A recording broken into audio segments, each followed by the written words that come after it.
నమస్కారం. ప్రేక్షకులందరికీ శుభోదయం. ఈనాటి శుభయోగం శీర్షికన గురువారంతో కూడిన సంకష్టహర చతుర్థి సందర్భంగా ఎలాంటి విధి విధానాలు పాటించాలో, తద్వారా ఎలాంటి ప్రయోజనాలు సిద్ధింపజేసుకోవచ్చో పరిశీలిద్దాం.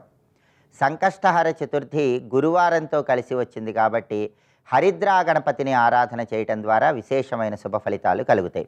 కాబట్టి గృహంలో దీపారాధన చేశాక గణేష పురాణంలో చెప్పబడినటువంటి హరిద్రా గణపతి ధ్యాన శ్లోకాన్ని ప్రతి ఒక్కరూ చదువుకోవాలి.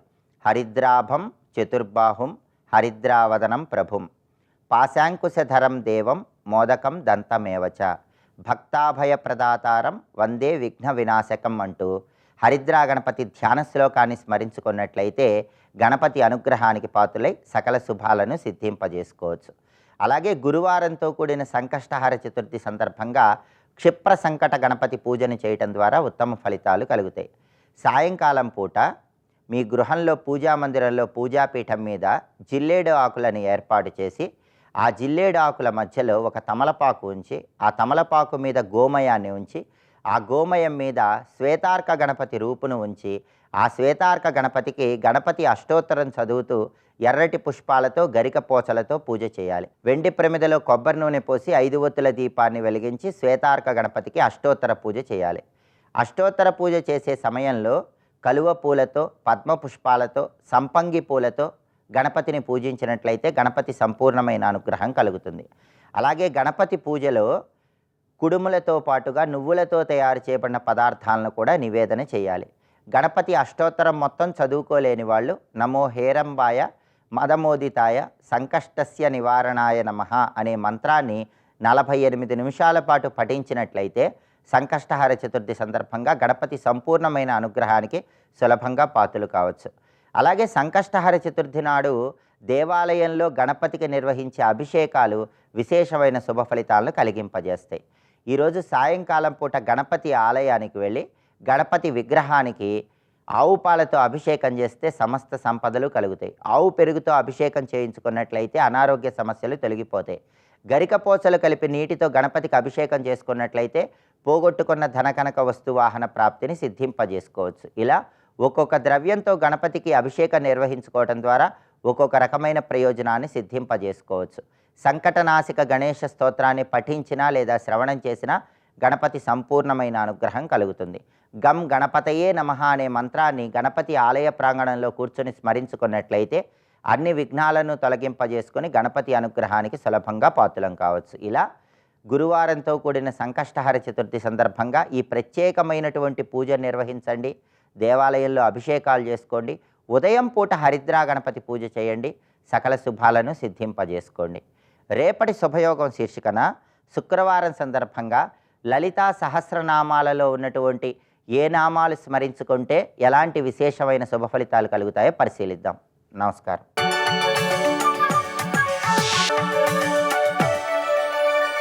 నందకిశోర నవనీత చోర నాగవిహార శ్రీధర నందకిశోర నవనీత చోర నాగవిహార శ్రీధర.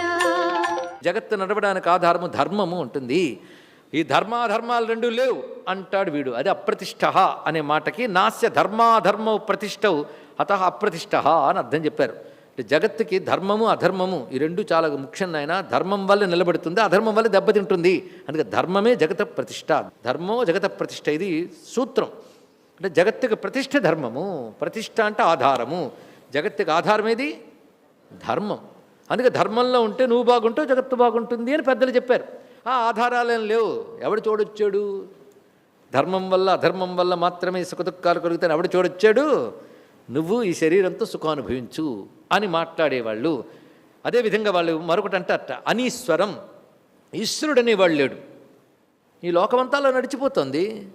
ఈశ్వరుడు ఎవడయ్యా మధ్యలో చూసావా, పెట్టావా? కనబడని ఈశ్వరుణ్ణి నమ్ముకునే కంటే కనబడే సుఖాలు, కనబడే వస్తువులు వీటినే చూసుకో. వినడానికి చాలా బాగుంటాయి, పైగా అనడానికి కూడా బాగుంటాయి. దీనివల్ల మనకు ఒక ధైర్యం వస్తుంది ఇలాంటి మాటల వల్ల. ఏమని? తప్పు చేసినా పర్వాలేదు, పాపం చేసినా పర్వాలేదు. ఇక్కడ వీడికి ధైర్యం. కానీ ఇలాంటి స్వభావం వల్ల సమాజం మొత్తానికి ప్రమాదం అవునా లేదు చూడండి. ధర్మాధర్మాన్ని గమనించి శిక్షించే భగవంతుడు ఒకడు ఉన్నాడు అనేటటువంటి నమ్మకమే వాడికి లేదు. ఆ నమ్మకం లేనివాడు అసురు గుణం చెందినవాడు. అనీశ్వరం అంటే నచ ధర్మాధర్మస్య వివక్ష అస్య శాసిత ఈశ్వర విద్యతే. ధర్మాధర్మాలను పరిశీలించి దేని ఫలం దానికి ఇచ్చేటటువంటి ఒక శాసకుడు ఉన్నాడు అన్నది వీడు ఒప్పుకోడు. వాణ్ణి జగదాహురనీశ్వరం అన్నారు. జగత్తు ఈశ్వరరహితం అని మాట్లాడుతూ ఉంటాడు ఇక్కడ. అలాంటి వాళ్ళని మనం చాలామందిని చూస్తూ ఉంటాం.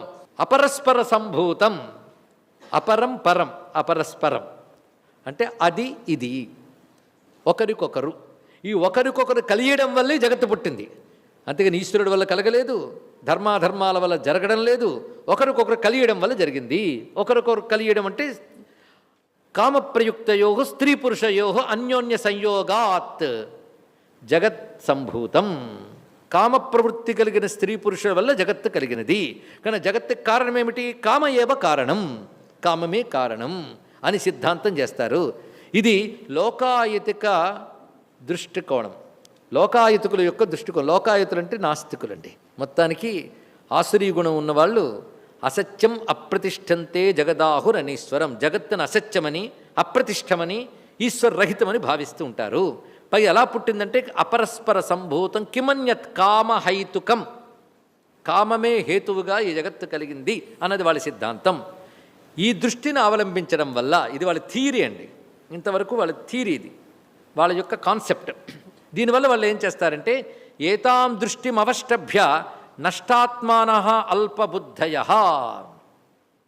ఈ దృష్టిని వాళ్ళు పట్టుకోవడం వల్ల, చూడండి ఇటువంటి దృక్కోణం ఉంటే దీనివల్ల వాళ్ళు నష్టాత్మాన, వాళ్ళ ఆత్మ నష్టమవుతుంది. ఆత్మనష్టం అంటే వాళ్ళల్లో ఉన్న పరమాత్మను వాళ్ళు అసలు తెలుసుకోలేరు, వాళ్ళు నష్టపోయినట్టే, అదొక అర్థం. అదేవిధంగా నష్టాత్మాన అంటే నష్ట స్వభావాహ అని అర్థం. ఆత్మశబ్దాన్ని స్వభావం అని కూడా అర్థం ఉంది కదా. నష్ట స్వభావాహ అంటే విభ్రష్ట పరలోక సాధనాహ అన్నారు భగవత్పాల్ వారు. అంటే వాడు ఆత్మ ఎందుకు నష్టమైపోయింది అంటే మంచి గతులు పొందడానికి సాధనలు వాడు ఇంకా చెయ్యడు, అంతే కదా. మంచి గతులు పొందే సాధనలన్నీ ధర్మంలో ఉంటాయి, వాడు ధర్మాన్ని అంగీకరించలేదు కదా. ఎప్పుడైతే ధర్మాన్ని అంగీకరించలేదో, ధర్మపరమైన సాధనలు లేవు గనక ఇంకా వాడికి సద్గతికి ఏ అవకాశం లేదు. మోక్షం దాకా ఎందుకు, మళ్ళీ మంచి పుట్టుకలకి అవకాశం లేదు, మంచి స్థితులకి అవకాశం లేదు. వాడు పాపం పెరిగిపోతే ఇక్కడే దుఃఖం అనుభవిస్తాడు, లేదా తర్వాత దుర్గతులను అనుభవిస్తాడు. అందుకే విభ్రష్ట పరలోక సాధనాహ, ఇంతకంటే ఉత్కృష్ట స్థితి పొందడానికి ఉన్న సాధనాలన్నీ చేజార్చుకున్నాడు గనక వాడు నష్టాత్మాన, తనని తాను దెబ్బ తీసుకున్నవాడయ్యాడు.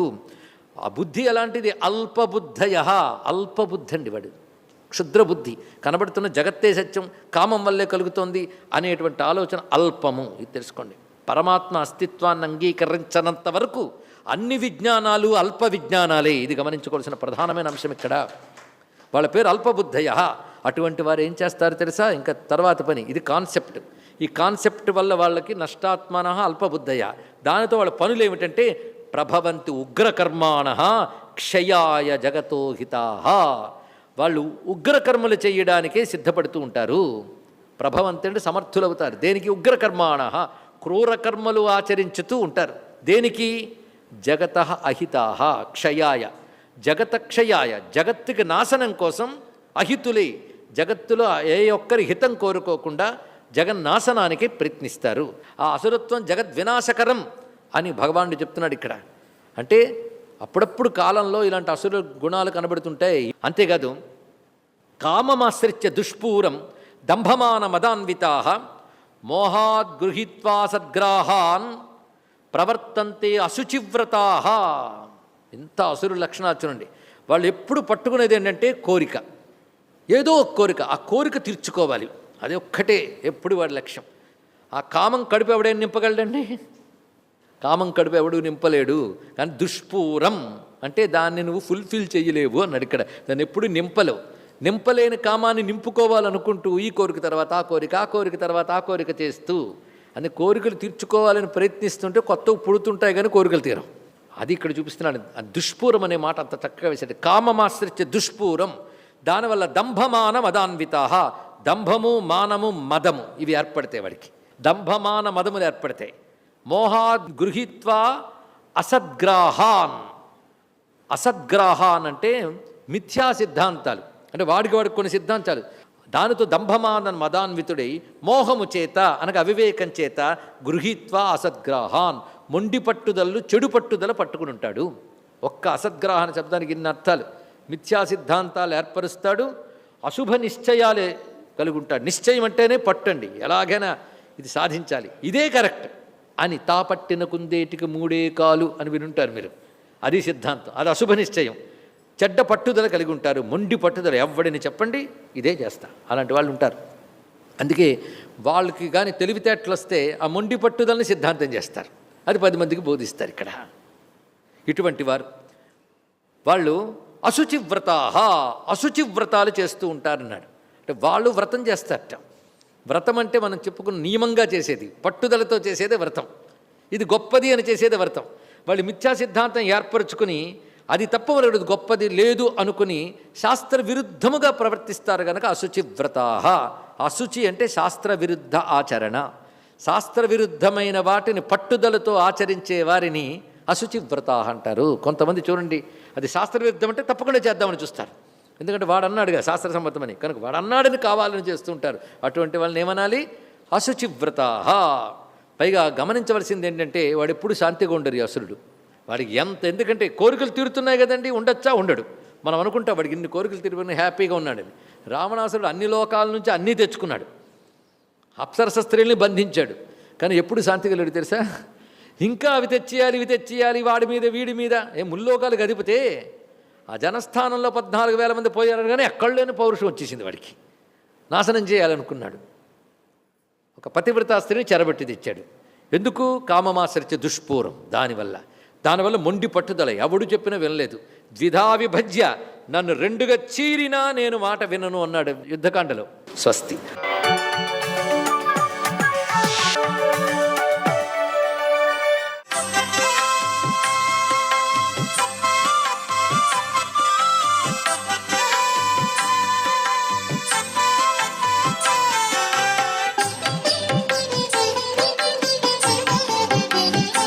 ఓం నమో నారాయణాయ.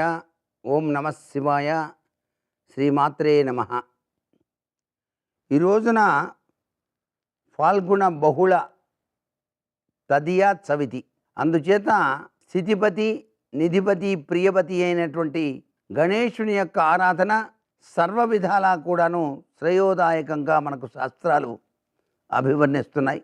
గకారంలో దాగిన అత్యంత కీలకవంతమైన ప్రభావాన్ని అర్థం చేసుకోవాలి ప్రతివారు. గణపతి, గోవింద, గాయత్రి, గంగ, గోవు ఇవన్నీ కూడాను గకారతత్వానికి నిదర్శనాలే. అందుకనే గోవిందుడు గోవింద అనగానే పలుకుతాడు. గణేశుడు ఓం గం గణపతయే నమః అనగానే పలుకుతాడు.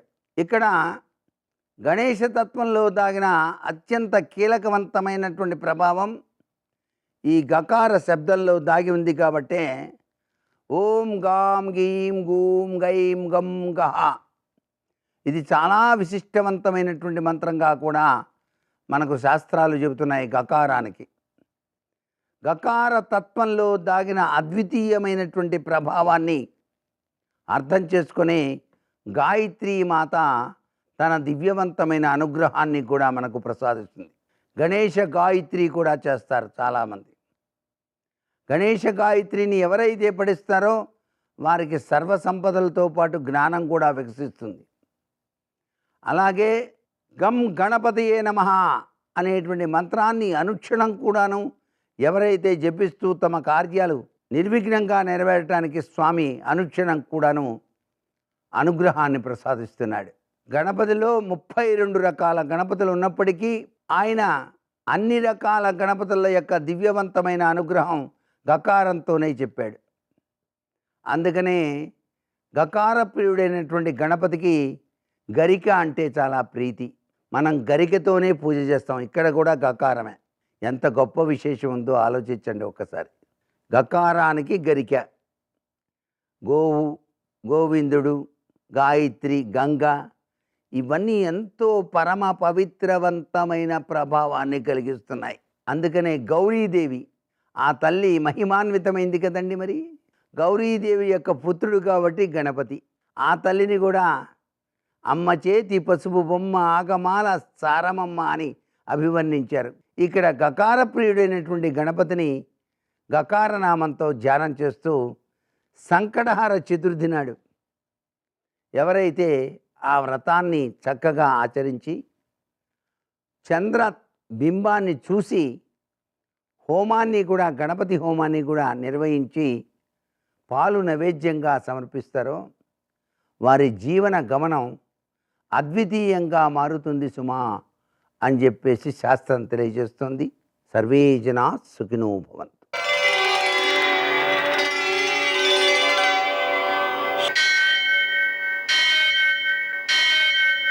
सहस्रशीर्षं देवं विश्वाक्षं विश्वशम्भुवं विश्वं नारायणं देवमक्षरं परमं पदं विश्वतः परमां नित्यं विश्वं नारायणगुं हरिं विश्वमेवेदं पुरुषस्तद्विश्वमुपजीवति पतिं विश्वस्यात्मेश्वरगुं शाश्वतगुं शिवमच्युतं नारायणं महाज्ञेयं विश्वात्मानं परायणम्.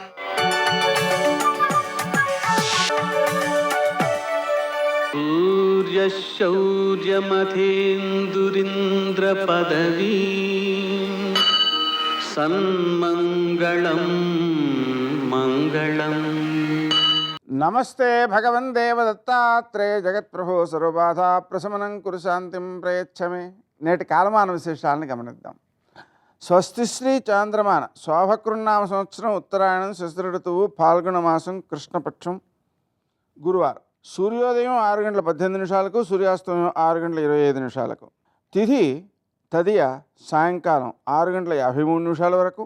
నక్షత్రం స్వాతి సాయంకాలం 6:35 వరకు. వర్జం రాత్రి 12:38 నుంచి 2:22 వరకు. దుర్ముహూర్తం ఉదయం 10:20 నుంచి 11:09 వరకు.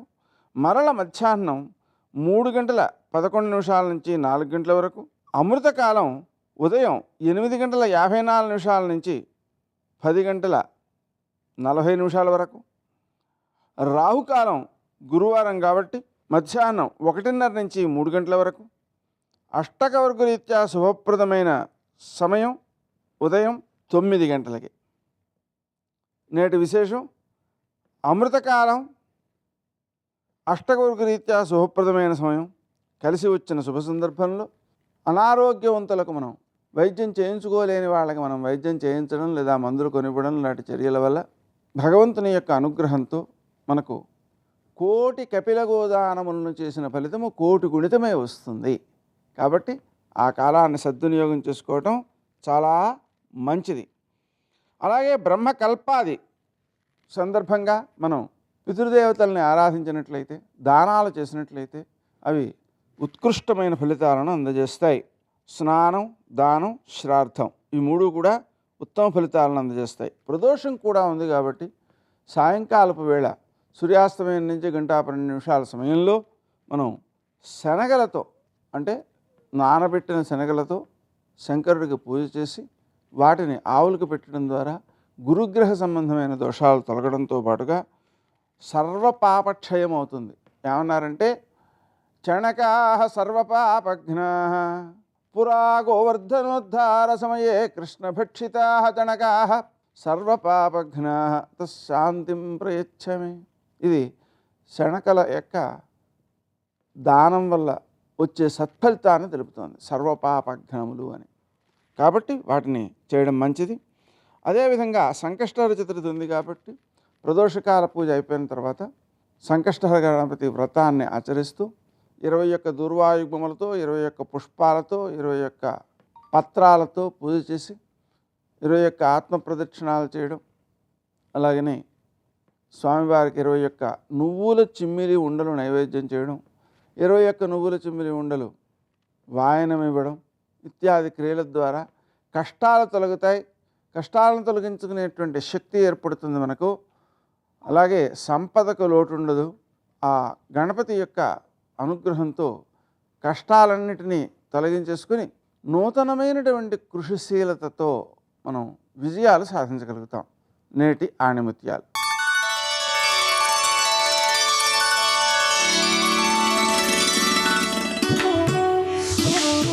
ఫలితాన్ని ఆశిస్తూ పరిగెత్తవద్దు. పనిచేస్తూ పోతే ఫలితం అదే పరిగెత్తుకుని వస్తుంది.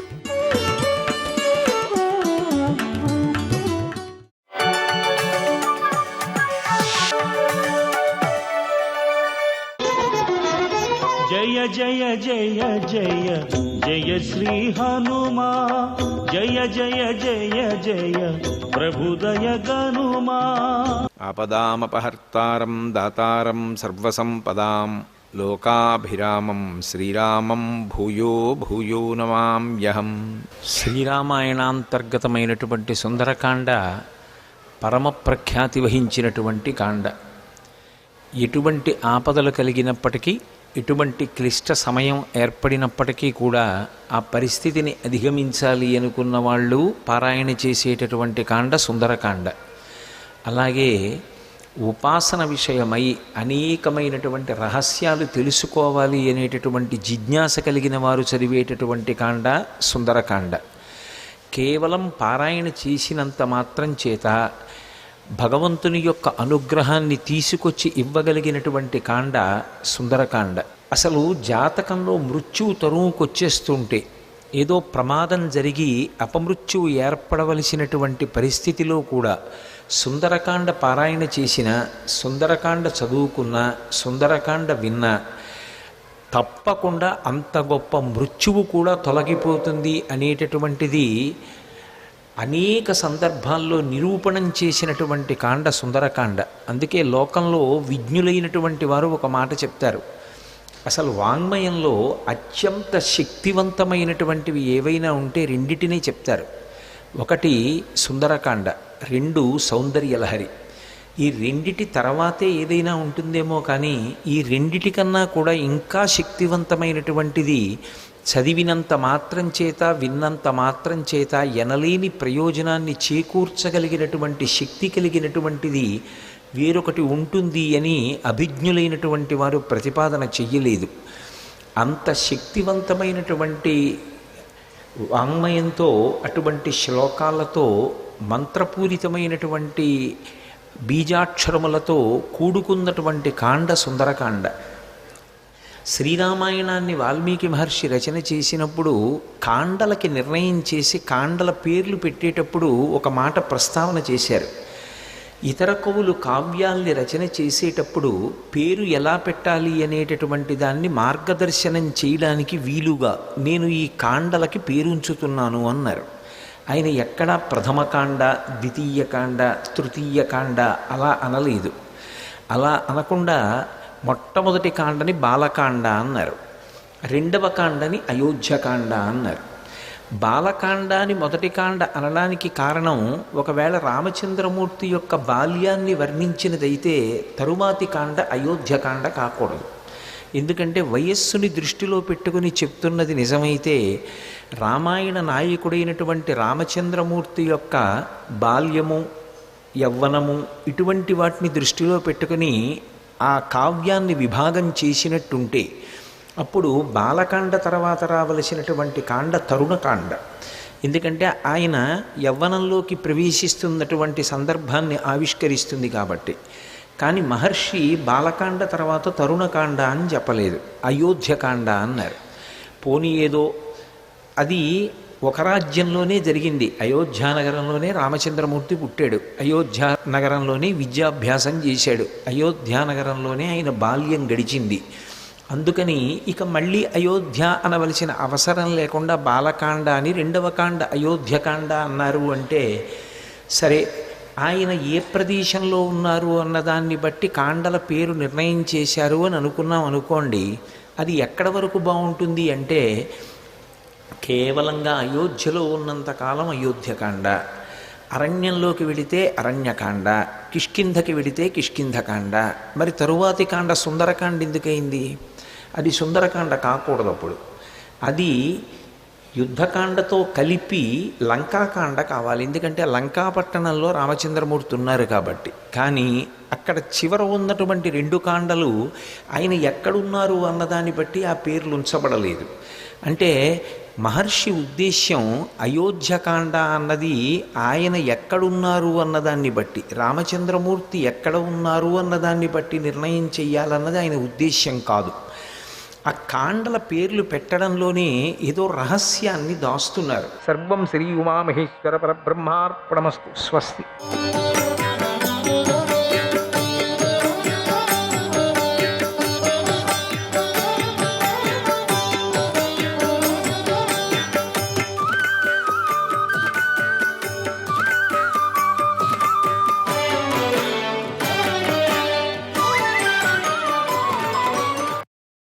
అశ్వత్థామ కర్ణులు విజృంభణను ఈ రోజున పాండవులు చూస్తారు.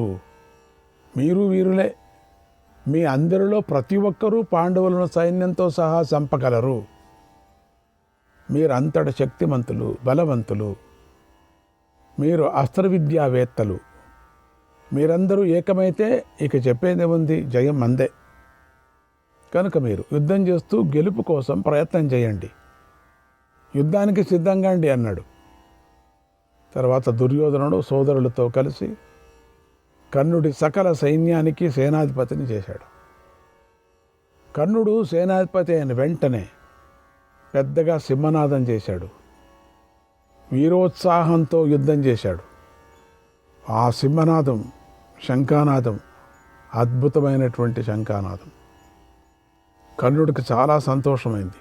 కర్ణుడు సృంజయులు, పాంచాలురు, కేకేయులు, విదేహులు అందరిని ఎదిరించి మహాయుద్ధం చేశాడు. కర్ణుడి ధనస్సు నుంచి ఎన్నో బాణాలు ప్రయోగించబడ్డాయి.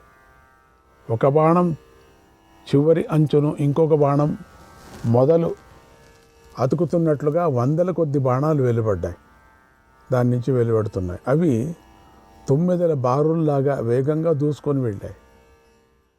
అవి పాంచాలులను, పాండవులను తీవ్రంగా పీడించాయి. అలా కర్ణుడు 1000 కొద్ది యోధులను సంహరించాడు. ఆ కర్ణుడిని అర్జునుడు కూల్చివేశాడు అన్నాడు సంజయుడు. శ్రీకృష్ణాయ పరమాత్మనే నమః.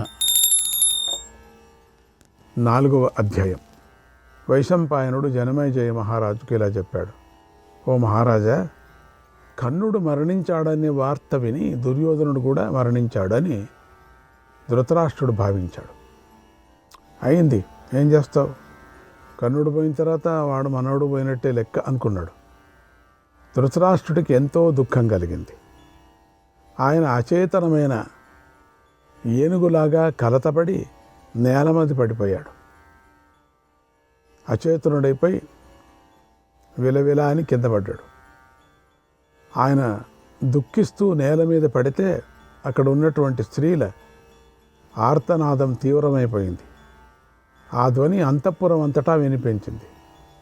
భయంకరమైన దుఃఖ సముద్రంలో మునిగిన భరతవంశీయుల స్త్రీల మనస్సులు ఎక్కువగా కలవరపాటుకు గురి అయ్యాయి. అందరూ పెద్దగా రోధించారు. గాంధారి ధృతరాష్ట్రుడి వద్దకు వచ్చి స్పృహ తప్పి నేల మీద పడిపోయింది. అంతఃపుర స్త్రీలందరూ కూడా దుఃఖంతో నేల మీద పడిపోయారు. వారందరినీ సంజయుడు ఎంత కావాలో అంత ఓదార్చాడు. కొంతసేపటికి వారు తేరుకున్నారు. గాలి వీస్తుంటే అరచేట్లు వణికినట్లుగా వారు మాటి మాటికి దుఃఖిస్తూ వణికిపోయారు. నిజంగా దుఃఖమే ఉంది అక్కడ. ధృతరాష్ట్రుడు ముఖం మీద విదురుడు నీళ్లు చల్లి ఓదార్చాడు. అప్పుడు ధృతరాష్ట్రుడు మెల్లమెల్లగా తేరుకున్నాడు. అంతఃపుర స్త్రీలందరూ అక్కడికి వచ్చారని తెలుసుకొని పిచ్చివాడిలాగా దుఃఖించాడు. చాలాసేపు మౌనంగా ఉండిపోయాడు. మాటి మాటికి నిట్టూర్పులు విడుస్తూ ఆయన తన పుత్రులను నిందించాడు. పాండవులను మెచ్చుకున్నాడు. చాలాసేపు ఆయన తన తెలివిని, శకుని ఆలోచన నిందిస్తూ మాటి మాటికి వణికిపోతూ ఆలోచనలో పడ్డాడు. ఇక మనస్సును పదిలం చేసుకున్నాడు, గుండెను గట్టి చేసుకున్నాడు. తప్పదు. తర్వాత సంజయుడిని ఇలా అడిగాడు. ఓ సంజయ, ఇంతకుముందు నువ్వు చెప్పిందంతా నేను విన్నాను. నిరంతరము జయం కోరే నా పుత్రుడు దుర్యోధనుడు జయం కలగదనే నిరాశతో మరణించాడా? అలా జరగలేదు కదా. ఓ సంజయ, నువ్వు ఇంతకుముందు చెప్పిన విషయాన్నే నాకు మళ్ళీ చెప్పు అన్నాడు. అప్పుడు సంజయుడు అన్నాడు, ఓ మహారాజా, మహారథుడైన కర్ణుడు ధనుర్ధారులైన సూతపుత్రులు ప్రాణాలిచ్చే పుత్రులతో సోదరులతో సహా మరణించాడు. అలాగే యుద్ధంలో భీముడు నీ పుత్రుడైన దుశ్శాసనుడిని చంపేశాడు. ఏమైంది? ఏంటి ఇట్లా చెప్తున్నావు? దుశ్శాసనుడు పోయాడా? దుశ్శాసనుడిని చంపేశాడు. అతని రక్తాన్ని గడగడా తాగేశాడు అన్నాడు సంజయుడు. శ్రీకృష్ణాయ పరమాత్మనే 5వ అధ్యాయానికి వెళదాం. వైశంపాయనుడు జనమేజయ మహారాజుకి ఇలా చెప్పాడు, ఓ మహారాజా, యుద్ధంలో మరణించిన వారి గురించి విని ధృతరాష్ట్రుడు ఎంతో దుఃఖించాడు. సంజయుడితో ఇలా అన్నాడు, ఓ సంజయ, నా కుమారుడు అల్పాయువు. అతడు చేసిన అన్యాయం వల్లనే కర్ణుడు మరణించాడు అని ఇప్పుడు తెలుసుకున్నావా మహానుభావ? అతడి మరణాన్ని విని నన్ను దుఃఖం ఎంతో బాధిస్తుంది. దుఃఖ సముద్ర తీరాన్ని చేరాలి అనుకుంటున్న నా సంశయాన్ని తీర్చు. నా కౌరవులలో ఆ శృంజయులలో ఎవరు బ్రతికున్నారు, ఎవరు మరణించారు అని అడిగాడు. అప్పుడు సంజయుడు ఇలా చెప్పాడు, ఓ మహారాజా, భీష్ముడు ప్రతాపవంతుడు. ఆ మహావీరుడు 10 రోజులు యుద్ధం చేసి పాండవ పక్షంలోని యోధులను వధించి మరణించాడు. తర్వాత మహాధనుష్కుడు ప్రతాపవంతుడు మహారథుడైన ద్రోణాచార్యుడు పాంచాలు రథాలను రతికులను నాశనం చేసి మరణించాడు. అలా భీష్మద్రోణులు సంహరించగా మిగిలిన పాండవ సైన్యంలో సగం సైన్యాన్ని కర్ణుడు చంపేసి మరణించాడు. మహాబలుడు రాజపుత్రుడు వివింశతి, అతడు 100 కొద్ది ఆనర్త దేశ యోధులను వధించి మరణించాడు. అలాగే నీ పుత్రుడైన వికర్ణుడు క్షత్రియ ధర్మాన్ని పాటించాడు. అతడికి వాహనం ఆయుధాలు నశించిపోయాయి. అయినా కూడా అతడు శత్రువులను ఎదురుగా వెళ్ళి పోరాడాడు. ఆ సమయంలో అతడు నీ పెద్ద కుమారుడైన దుర్యోధనుడు చేసిన అనేక భయంకరమైన కృత్యాలను తలుచుకున్నాడు, ప్రతిజ్ఞను గుర్తు చేసుకున్నాడు. భీముడి చేతిలో మరణించాడు. వాడిగడ పోయాడు. రాజపుత్రులు మహారథులు అవంతీ దేశరాజులైన విందాను విందులు వీరకృత్యం చేసి యమలోకానికి వెళ్ళారు. వాళ్ళంతా సింధు దేశం మొదలైన 10 దేశాలు తన వశంలో ఉంచుకున్న వీరుడు సైంధవుడు, అతడు నీ మాట పాటిస్తూ ఉంటాడు. ఆ సైంధవుడు అర్జునుడి చేతిలో మరణించాడు. అర్జునుడు పదునైన బాణాలతో మన వైపు గల 11 అక్షోహిణులను జయించాడు. అలాగే దుర్యోధనుడి పుత్రుడు లక్ష్మణ కుమారుడు, అతడెప్పుడూ తండ్రి మాట పాటిస్తూ ఉంటాడు. ఆ లక్ష్మణ కుమారుడు అభిమన్యుడి చేతిలో మరణించాడు. అలాగే దుశ్శాసన పుత్రుడు యుద్ధోత్సాహం కలవాడు, బహుబలశూరుడు. అతడు ద్రౌపదీ పుత్రుడితో యుద్ధం చేసి మరణించాడు. ఆ తర్వాత సముద్ర తీరంలో ఉండే కిరాతకులకు ప్రభువు భగదత్తుడు.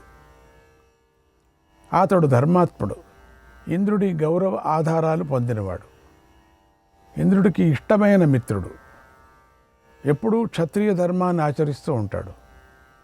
ఆ భగదత్తుడు అర్జునుని ఎదిరించి యమలోకానికి వెళ్ళాడు. అలాగే భూరిశ్రవుడు కౌరవ వంశీయుడు గొప్ప కీర్తి గలవాడు. అతడు ఆయుధాన్ని వదిలిపెట్టగా సాత్వికి భూరిశ్రవుణ్ణి వధించాడు. శృతాయు క్షత్రియుల్లో శ్రేష్ఠుడు, అంబష్ట దేశాధిపతి అతడిని అర్జునుడు వధించాడు. తర్వాత దుశ్శాసనుడు నిరంతరము కోపంతో ఉంటాడు, అస్త్ర విద్యా విశారదుడు. అతడికి యుద్ధం అంటే ఎంతో ఇష్టం. ఆ నీ పుత్రుణ్ణి భీముడు వధించాడు. ఎన్నో వేల గజసేనుడు గలవాడు సుదర్శనుడు, అతడిని అర్జునుడు నేలకూల్చాడు. తర్వాత కోసల దేశాధిపతి శత్రువులను ఆదరణీయులైన వీరులను సంహరించాడు. అభిమన్యుడు వధించాడు అతడిని. మద్రరాజపుత్రుడు శత్రువులకు భయాన్ని కలిగిస్తాడు. అతడు సుందరుడు. అతడు కత్తి డాలు పట్టుకొని ఎన్నోసార్లు భీముడితో యుద్ధం చేశాడు. చివరికి అతడు అభిమన్యుడి చేతిలో మరణించాడు. కర్ణుడి పుత్రుడు వృషసేనుడు. అతడు కర్ణుడితో సమానమైనవాడు. మహా తేజస్వి. వేగంగా అస్త్రాలను ప్రయోగిస్తాడు. దృఢమైన పరాక్రమం గలవాడు. అతన్ని కర్ణుడు చూస్తుండగానే అర్జునుడు చంపేశాడు. నిత్యము పాండవులతో వైరం పెట్టుకున్న రాజు శృతాయు. అర్జునుడు ఆ వైరాన్ని గుర్తు చేసుకొని శృతాయువును చంపేశాడు.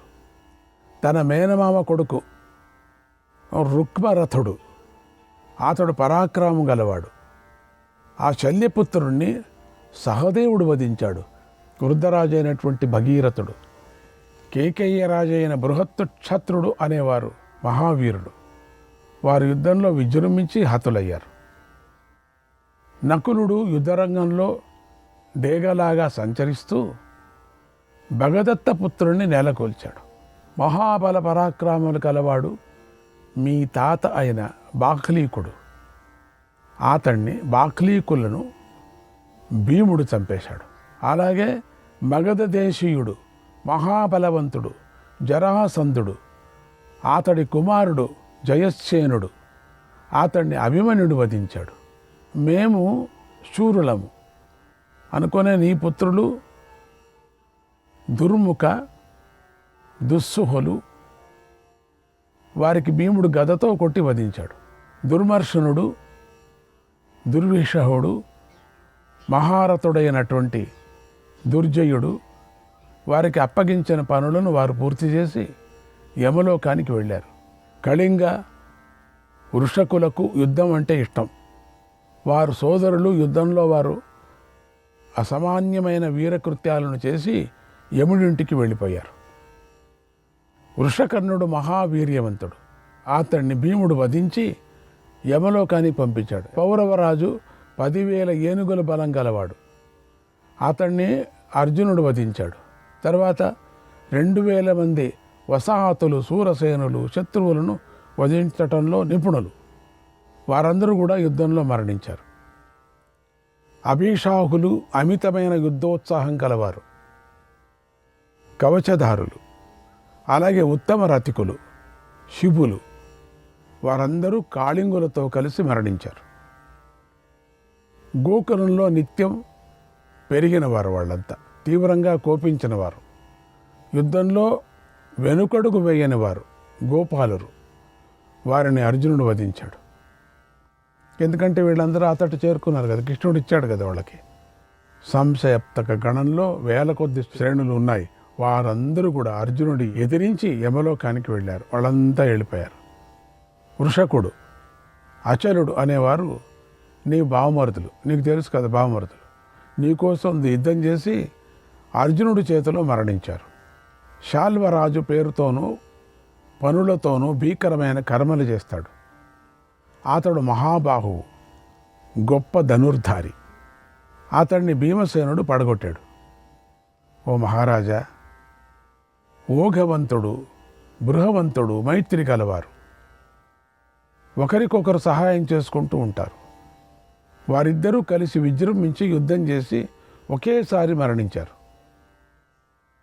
క్షేమదూర్తిని భీముడు గదతో కొట్టి చంపేశాడు. అలాగే జలసంధుడు గొప్ప యుద్ధం చేసి సాత్వికి చేతిలో మరణించాడు.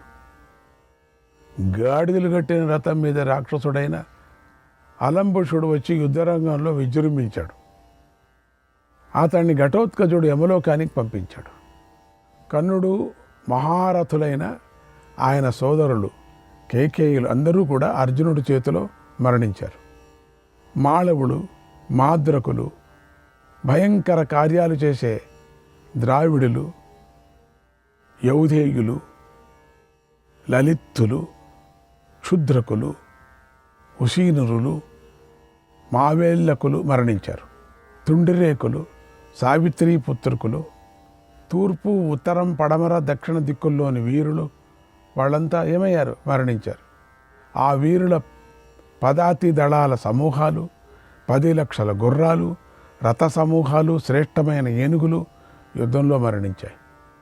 ఓ రాజా, అన్ని విద్యల్లోనూ నేర్పురులైనటువంటి వారి వద్ద పెరిగినవారు, ధ్వజాలు ఆయుధాలతో కూడినవారు, కవచాలు, ఉత్తమ వస్త్రాభరణాలు ధరించిన శూరులు అర్జునుడి చేతిలో మరణించారు. ఇంకా అనేక మంది రాజులు సేనా సమూహాలతో వేల కొద్దీ మరణించారు. ఇదే నువ్వు అడిగిన ప్రశ్నకు సమాధానం. నువ్వు చెప్పన్నావు కదా, మొదటి నుంచి చెప్పన్నావు, మొదటి నుంచి చెప్పా. నేను చూసిందంతా చెప్పా. మాహేంద్రుడు వృత్రాసురుణ్ణి, శ్రీరాముడు రావణుడిని, శ్రీకృష్ణుడు నరకాసురుణ్ణి చంపినట్టుగా అర్జునుడు కర్ణుణ్ణి చంపాడు.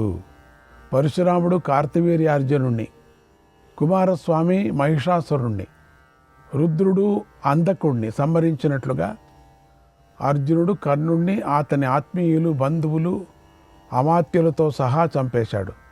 జయాశ ధార్తరాష్ట్రాణం వైరస్య చ ముఖం యతః. ఓ రాజా, కౌరవుల జయాశయన కురు పాండవ వైరానికి గల మూలాన్ని అర్జునుడు దాటేశాడు. ఈ విషయాన్ని నీకు బంధువులు, హితం కోరేవారు చెప్పారు. కానీ దాన్ని నువ్వు ఇంతకుముందు తెలుసుకోలేకపోయావు. ఒక అర్జునుడే చాలు, అంతా పోతారు న్యాయంగా అని చెప్తే నువ్వు వినలే. అందువల్లనే ఇప్పుడు నీకు మహత్తరమైన సంకట స్థితి వచ్చి పడింది. విన్నావా?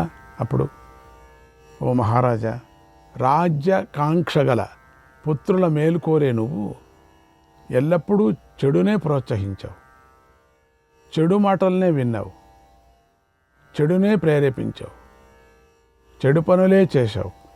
వాటి ఫలమే ఇప్పుడు నీకు లభించింది. అనుభవించు, తప్పదు అన్నాడు సంజయుడు. శ్రీకృష్ణాయ పరమాత్మనే నమః. అనుభవించు మహారాజా, అనుభవించు. 6వ అధ్యాయం. ధృతరాష్ట్ర మహారాజు సంజయుడిని ఇలా అడిగాడు. ఓ సంజయ, పాండవులు యుద్ధంలో చంపిన నా వారిని గురించి చెప్పావు. ఇప్పుడు మా వాళ్ళు పాండవ పక్షంలో ఏమి వీరులను చంపారు, వారి గురించి చెప్పు అని అడిగాడు. సంజయుడు ఇలా చెప్పాడు. ఓ మహారాజా, కుంతి భోజదేశ వీరులు, మహాపరాక్రమం కలవారు, మహాబలం కలవారు, వారిని బంధువులతోనూ మంత్రులతోనూ సహా భీష్ముడు వధించాడు. నారాయణులు, బలభద్రులు అనేటువంటి 100 కొద్ది శత్రుశూరులు పాండవుల యందు ప్రేమాధారాలు కలవారు, వారిని భీష్ముడు వధించాడు. మంచి పని చేశాడు. సత్యజిత్తు బలపరాక్రమాలతో అర్జునుడితో సమానుడు, అతన్ని ద్రోణాచార్యుడు వధించాడు. పాంచాలురు యుద్ధ విద్యా విశారదులు, గొప్ప ధనుర్ధారులు, వారందరూ ద్రోణాచార్యుడిని ఎదుర్కొని మరణించారు. అలాగే విరాట ద్రుపదులు, వృద్ధులు, మహావీరులు, వారు కుమారులతోనూ మిత్రులతోనూ కలిసి ద్రోణాచార్యుని ఎదిరించి మరణించారు. చిన్నతనంలోనే ఎదిరించడానికి వీలుగాని వీరుడు అభిమన్యుడు.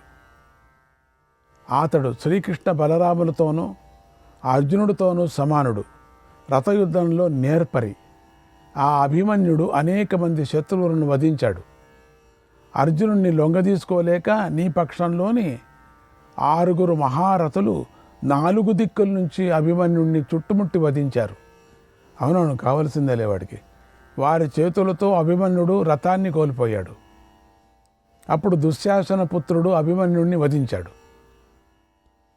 అంబిష్ఠుడి పుత్రుడు మహత్తర సేనా కలవాడు, శత్రునాశకుడు, శోభ కలవాడు.